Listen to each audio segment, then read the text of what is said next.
네, 오늘장 선들락 시간입니다. 어제 우리 증시 코스피 코스닥 양시장 마저 아주 오랜만에 강세장을 시연했습니다. 대외적인 악재들이 하나씩 해소 국면으로 접어들고 있는데요. 하지만 아직까지 수급적인 측면은 상당히 불안합니다. 어떻게 시장 전망하면서 바라봐야 될지 함께 살펴보도록 하겠습니다. 위진베스의 김영철 팀장, 김종효 위원과 함께합니다. 안녕하십니까? 예, 안녕하세요. 네, 어쨌든 그리스에서 3차 구제금융 합의에 돌입을 했다라는 평가가 나오면서 시장도 바로 화답하는 모습이 나타났습니다.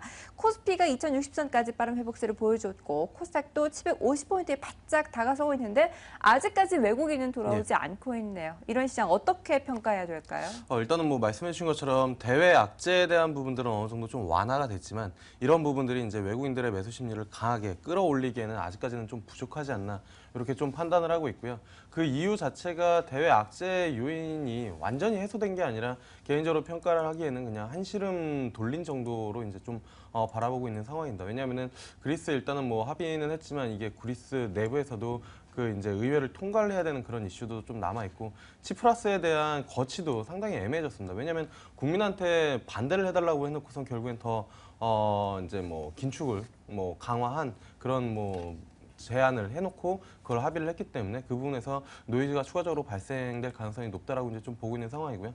그다음에 중국 증시 같은 경우에도 상승 추세로 전환한 게 아니라 일단은 하락 추세가 일단은 뭐 멈춘 정도로만 해석을 해야 되지 않을까. 그래서 전반적으로 외국인들이 뭐 강하게 아시아 시장으로 특히 국내 시장으로 들어오기를 기대하기에는 아직까지는 좀 어렵지 않을까 이렇게 좀 보고 있고요.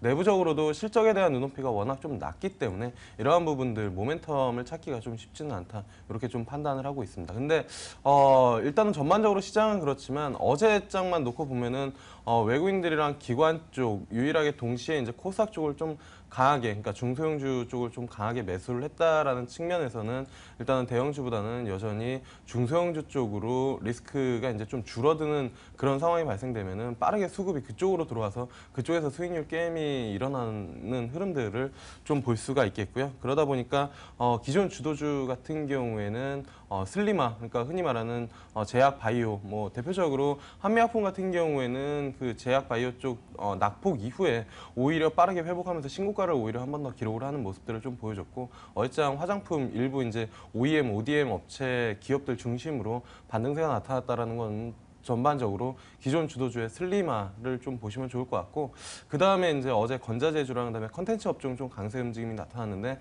시장에서는 또다시 성장이라는 키워드와 플러스 중국이라는 그 모멘텀을 같이 가지고 있는 그쪽에서 새로운 주도주 찾기가 다시 시작되지 않았나 이렇게 좀 판단을 할 수가 있겠습니다. 네, 기존 주도주의 슬리마 그리고 그동안 낙폭 과대했던 종목들 중심으로 급 반등세도 시연이 되고 있습니다. 우리 시장 최근 들어서 특히나 많이 대외 악재에 흔들렸는데 어제는 그래도 나름 강하게 선방을 했습니다. 위원님 어떻게 보시나요? 호주의 선반영이라고 봐야 되겠죠. 우리 장중에 여러 가지 이슈들이 나오면서 뭐 백예 총리의 발언을 빌어서 뭐 그리스와 관련된 것들이 통과됐다 이런 것들을 우리 시장 어떻게 보면 선반영한 거 아니겠습니까? 그래서 네. 뭐 오늘 우리 시장에 추가적으로 미치는 영향은 뭐 제한적일 수밖에 없고요. 뭐 중요한 것은 외국인들이 과연 탄력적으로 돌아올 거냐 그 부분은 아직은 예측하기 어렵습니다. 왜냐하면 지금 유로화 약세가 지속되면서 일본과의 경쟁도 힘겨워하는 한국 기업들이 유럽 기업들과도 뭐 힘겨운 경쟁을 수출 시장에서 계속 해야 되는 상황이기 때문에 뭐 이런 부분들에 대한 부담감은 여전히 남아있다 이렇게 봐야 될 것 같고요. 또 하나 지금 현재 구간에서 실적과 모멘텀의 어설픈 중간 구간에 끼어 있다라는 거죠. 지금 모멘텀 장이라고 하기도 어렵고 실적 장이라고 하기엔 더더욱 어렵습니다. 왜냐하면 실적 컨센서스가 계속 떨어지고 있다라는 점이 문제인데요. 실제로 실망스러운 실적이 발표되었을 때 종목의 변동성이 여전히 확대되고 있는 국면입니다. 충분히 주가가 빠졌다고 생각하지만 그런 이슈의 주가가 반등으로 화답하지 못하고 있다라는 점. 그리고 여전히 밸류에이션이 높은데 모멘텀이 있는 종목군들은 뭐 상한가 가까이 뭐 10% 이상의 상승을 보여준다라는 점에서 현재 시장의 성격이 좀 뚜렷하지 않다라는 거죠. 그래서 뭐 일부 투자자들이 이제 뭐 7월달 들어가게 되면 실적 장세로 전환되지 않겠느냐? 아직 실적 장세는 다가오지 않았다라고 봐야 될 것 같고요. 자, 그런 관점에서 단기는 여전히 좀 모멘텀 종목군들의 무게를 치러주되 뭐 중장기적으로 봤을 때는 실적이 좀 꾸준하게 나오거나 아니면 2분기에 확실하게 실적이 바닥을 찍었거나 이 두 가지에 해당하는 종목군들을 사서 기다리는 게 좋은 전략이 될 것으로 보고 있고요. 여전히 뭐 지수 기준의 상승폭은 제한적일 것으로 판단하고 있습니다. 네, 아직까지 실적 장세는 오지 않은 것으로 판단이 되고 있습니다. 단기적으로는 모멘텀이 있는 종목군들, 하지만 장기적으로는 실적 모멘텀을 갖고 있는 종목군들 중심으로 관심을 가져봐야 될 텐데요.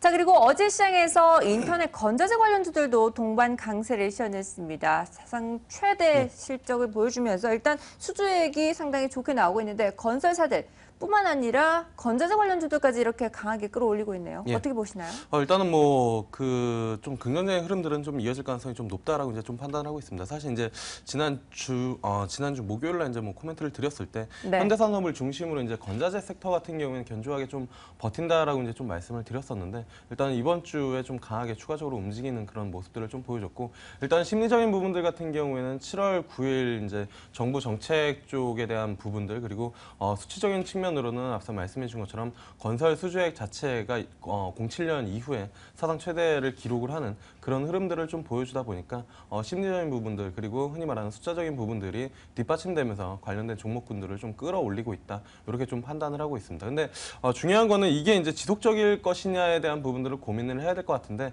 저는 개인적으로는 좀 추가적으로 뭐 이러한 사이클이 움직일 가능성이 좀 높다라고 이제 좀 판단을 하고 있고요.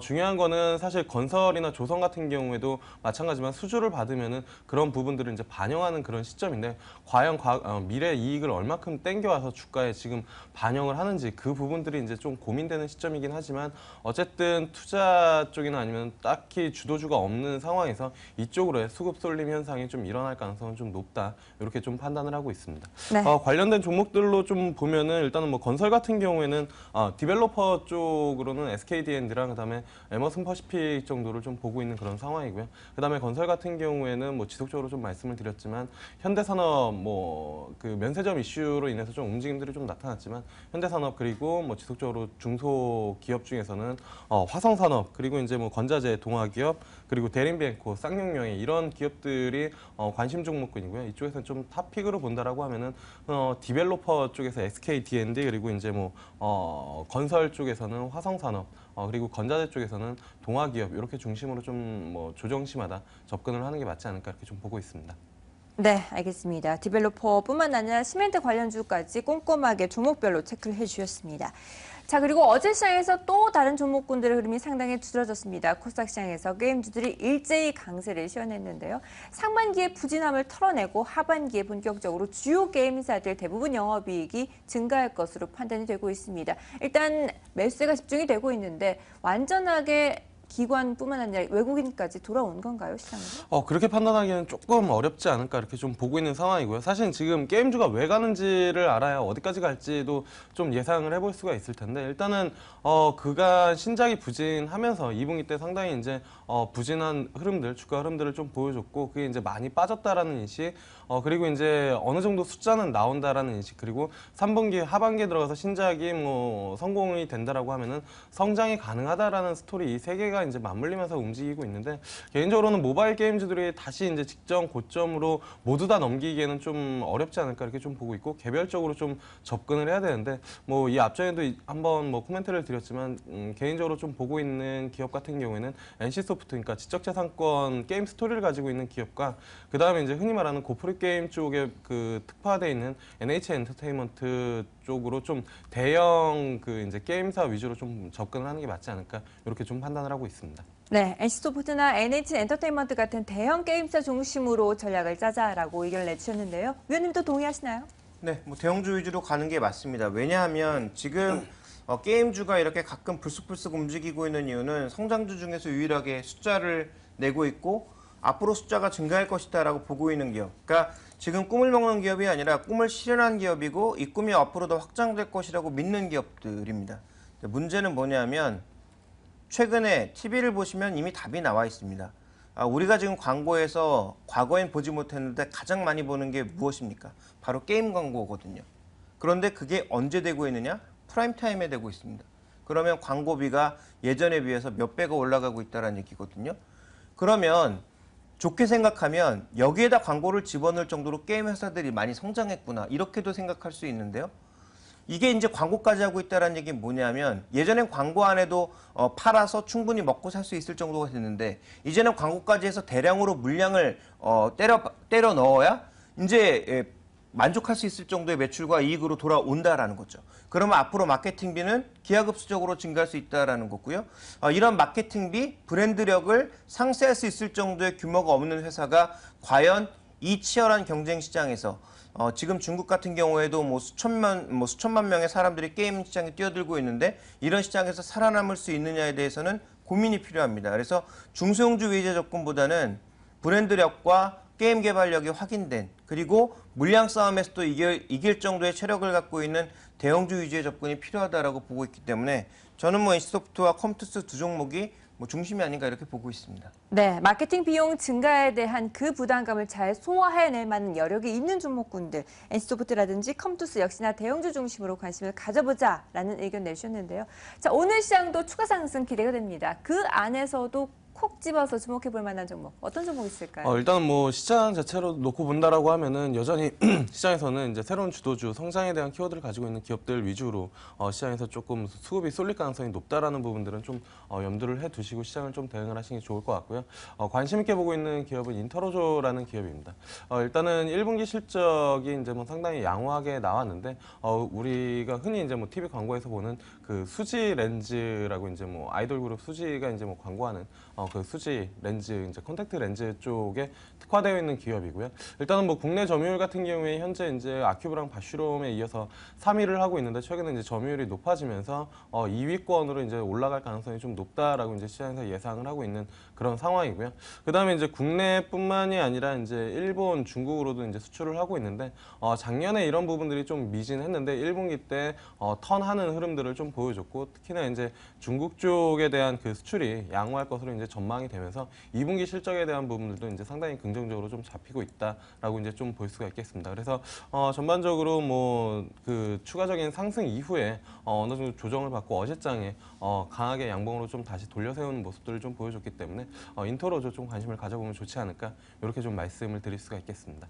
네, 호실적이 기대가 되는 인터로즈를 유망주로 꼽아주셨습니다. 지금까지 위즈인베스트의 김영철 팀장, 김종우 위원과 함께했습니다. 말씀 감사합니다. 네, 감사합니다.